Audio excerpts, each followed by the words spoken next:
En fait, l'autre jour, j'ai voulu commencer à écrire, mais mon premier réflexe, ça a été d'aller chercher sur YouTube comment faire. Et le résultat, c'est que j'ai rien écrit et que j'ai écouté des soi-disant conseils que j'ai même pas retenus. Et je suis sûr que ça vous est déjà arrivé. On a envie de commencer quelque chose de nouveau, alors on se met à chercher tous les conseils possibles et inimaginables, les erreurs à ne pas faire alors qu'on n'a même pas commencé à faire cette activité. Et au final, on commence presque jamais. Alors que par exemple, quand on était enfant, on voulait dessiner, je sais pas, un chat qui était sur une maison, et ben on le dessinait, et on le montrait à tout le monde et on était content. On se posait même pas la question de savoir si on allait réussir ou la manière de s'y prendre. Et bien sûr, de notre point de vue d'adulte, le chat est super mal fait et ce dessin sert pas à grand chose. Sauf que c'est pas ça qui importe. Mais j'ai l'impression que quand on est grand, tout ce qu'on sait faire c'est se poser 100 000 questions, se perdre dans nos pensées au lieu de bêtement agir et produire quelque chose de concret. Ce que je remarque, c'est que je manque de spontanéité. La spontanéité, c'est ce que l'on fait de soi-même, sans être incité ni contraint par autrui. Il se trouve que c'est aussi synonyme de libre, naïf ou instinctif. Mais le problème, c'est que ma spontanéité, ça a été la réflexion, la planification, au lieu de l'action. Notre spontanéité est devenue totalement l'inverse de ce que c'était censé être au départ. Et pourtant, ça avait l'air de bien fonctionner avant. Pourquoi maintenant c'est cassé? Comment ça se fait qu'on n'arrive plus à faire les choses de manière spontanée? Et le pire, c'est que c'est en train de m'empêcher d'agir.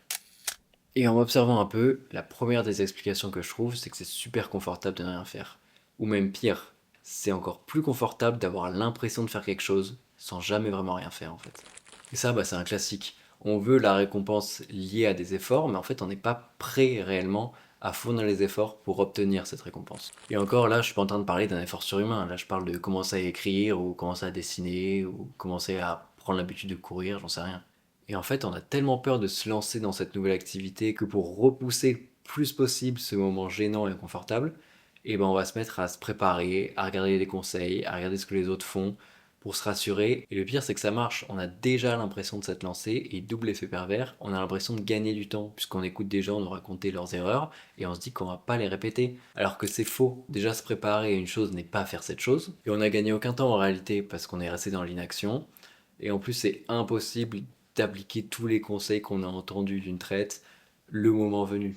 Et ce que je me suis dit ensuite, c'est que ça témoigne d'un manque de confiance en nous, mais aussi d'une certaine forme de solitude dans laquelle on se trouve.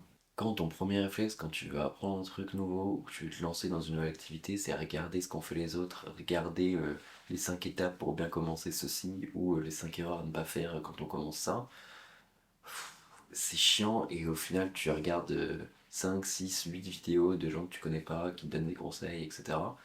Et en vrai, tu sors de là, t'as passé 1 heure, 2 heures, et en vérité, t'as pas fait l'activité que tu voulais faire en fait.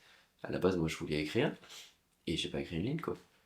Et enfin, si, le seul truc que j'ai écrit, c'est des notes sur comment commencer à écrire, les 5 trucs à faire, les 5 trucs à pas faire. Et c'est pas du tout instinctif et naturel.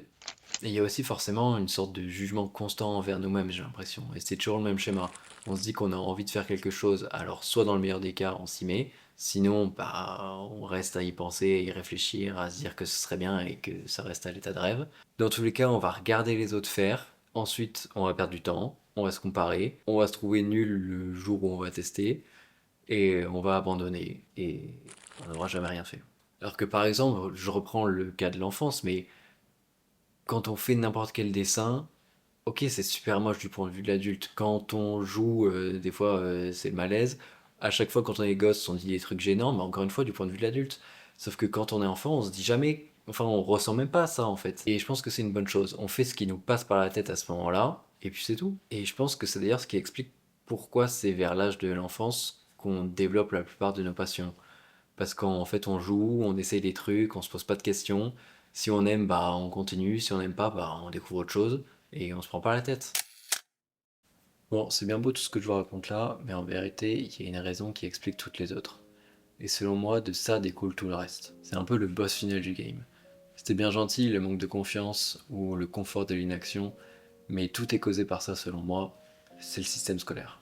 On passe à peu près 15 ans de sa vie dedans, à des âges les plus cruciaux pour nos développements, tu m'étonnes qu'il y ait des conséquences. Et c'est pas très compliqué à deviner, avant quand on est gamin, on fait les choses de manière spontanée, on agit, on joue, on crée, et puis quand on sort de ça, quand on est plus grand, on n'arrive plus à rien. Ce qui s'est passé, je pense, c'est qu'on a associé le fait de découvrir de nouvelles choses et donc d'apprendre de nouvelles compétences au fait de rester assis, à écouter quelqu'un parler, à prendre des notes, à apprendre par cœur, à réciter et à attendre une évaluation. Et ce qui est marrant, c'est que c'est d'ailleurs ce que j'ai fait exactement quand j'ai voulu là prendre l'habitude d'écrire en fait. Je me suis assis devant mon écran, à écouter quelqu'un parler, à prendre des notes, à rien faire. C'est ce qui s'est passé pour moi. Je suis allé chercher sur YouTube vraiment des profs qui n'en sont pas, mais qui donnent des conseils, peut-être de super conseils, ou peut-être pas, en fait, c'est même pas le problème. Mais c'est des profs, et j'étais encore dans la position de l'élève de je prends des notes, j'écoute, et j'appliquerai peut-être jamais, en fait. Et c'est aussi tout le problème de l'école, c'est qu'on a énormément de savoir théorique, c'est génial, mais en fait, on les applique quand et à quoi ça nous sert? Et en 15 ans, parfois 18, même 20 ans pour certains, il y a une sorte de réflexe qui se crée d'ancrage qui fait qu'on ne sait plus vraiment apprendre autrement. Et on répète ce schéma de l'élève qui reste assis, qui prend des notes, qui parle pas et qui pratique jamais vraiment en fait. Faut reconnaître que ça a été très pratique cette manière d'apprendre pendant un temps. Je jette pas tout non plus. Mais c'est important de s'en rendre compte parce qu'arrivé à l'âge adulte, on n'arrive plus vraiment à apprendre de nouvelles choses, à être spontané. À l'école, on nous a appris un paquet de choses, mais le problème, c'est qu'on nous a aussi appris à détester nos erreurs. Quand on se trompe, on a honte et on nous fait savoir. Tout le monde déteste recevoir de mauvaises notes et on est parfois puni pour ça. Et ça tombe à pic puisque si on veut dégoûter quelqu'un d'apprendre quelque chose, il suffit de le dégoûter de faire des erreurs. Ainsi, il ne s'améliorera jamais et donc n'apprendra jamais vraiment. Mais c'est justement comme ça qu'on apprend et le système scolaire ne récompense pas les erreurs. Je dis pas que c'est bien de faire des erreurs, forcément non, mais il faut pas non plus les diaboliser, les sanctionner, parce que sinon, le contraire d'en fait de pas faire des erreurs, c'est pas être dans le vrai, c'est justement peut-être faire d'autres erreurs, et l'important d'en faire des erreurs, c'est comprendre pourquoi on l'a fait et pourquoi ne pas la reproduire. Bon, on a été dégoûté des erreurs, alors qu'en vérité, je pense que c'est le meilleur moyen de s'améliorer et d'apprendre quelque chose au final. C'est seulement en faisant des erreurs, en les analysant et en recommençant en boucle qu'on finit par apprendre quelque chose de nouveau. Et si on veut devenir bon dans un domaine, faut aimer les erreurs parce que ça fait partie du processus d'apprentissage, je pense. Prenez par exemple quand on a voulu apprendre à faire du vélo, je pense qu'on est tous passés par là. Bah au début ça marche bien, on est avec les petites roulettes, ça c'est le tutoriel, le mode débutant. Mais au bout d'un moment on les enlève et là bah c'est simple, on fait que se planter en fait, on fait que se prendre des gamelles, on se fait mal, c'est douloureux. Mais il faut forcément passer par là en fait si on veut espérer un jour maîtriser le vélo. Et c'est pareil en fait pour toutes les autres choses de la vie, on l'a oublié ça en tant qu'adulte. Mais si on veut apprendre quelque chose de nouveau, bah faut se tromper, faut tomber, mais surtout faut se relever.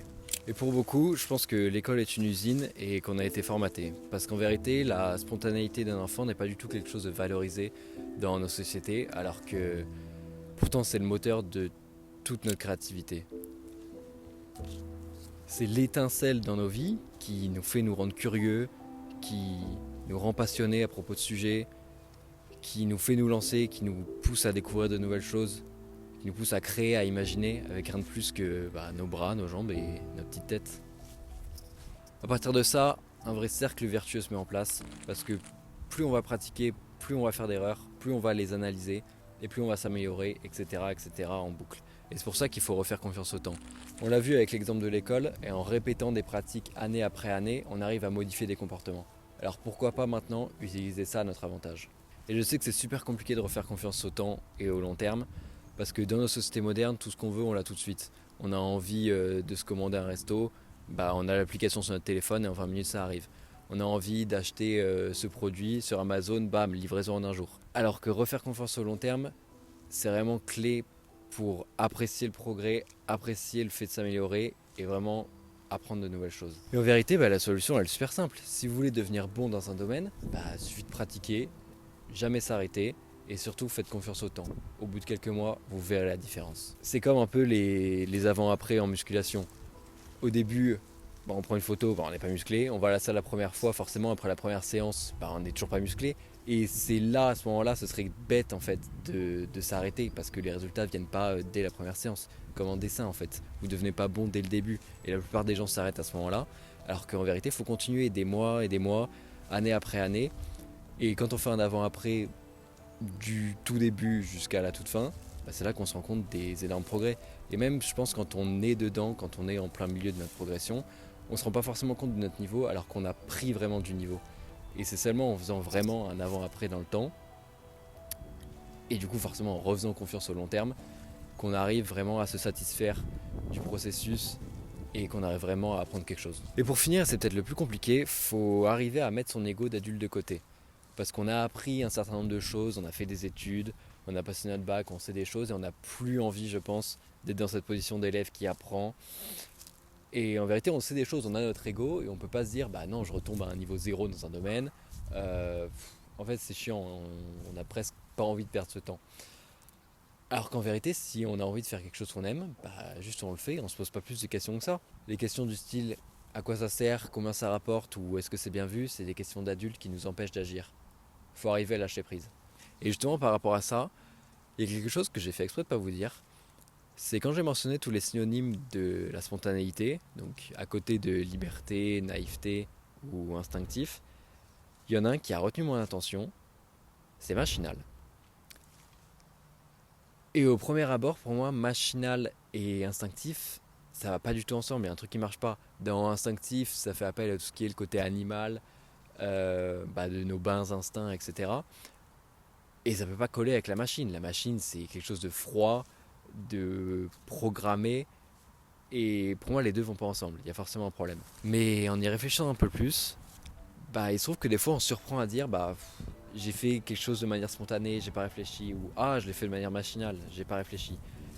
Et je pense qu'elle est justement là la solution. On voit souvent ça sur les réseaux sociaux, tout ce qui est l'effet cumulé et se dire que si on est 1% plus fort tous les jours ou si on fait 1% d'effort tous les jours en plus, à la fin de l'année on est 37 fois meilleur, etc. Je sais pas si c'est vrai, mais faire confiance au long terme dans cette spontanéité là, c'est vraiment la solution, je pense. Et en même temps, avoir cette âme d'enfant de j'ai envie de faire cette chose, je la fais, je m'en fous des conséquences, je m'en fous du jugement des autres et je m'en fous du jugement de moi-même. Et aussi en même temps avoir la part de spontanéité de la machine, de l'automatisme, de se dire je fais cette chose parce que ça me plaît, point final, et au bout d'un moment ça va payer en fait. C'est en faisant confiance au long terme et à la pratique quotidienne, à l'habitude et justement au fait que ce soit machinal et automatique qu'au bout d'un moment, se trouve 3 mois après, on va regarder le avant-après et là il y aura un truc et là on sera fier de nous en fait. Et en vérité, il y a tout ce second aspect à la spontanéité, en plus de la liberté et de la naïveté, qui est le côté machine, le côté automatisme qu'il faut arriver à développer si on veut espérer un jour lâcher prise par rapport au regard des autres, mais surtout à notre regard et à notre propre jugement. Et c'est ça qui va nous permettre de débrancher notre cerveau pour finalement simplement agir et apprendre afin de redevenir complètement libre de nos actions.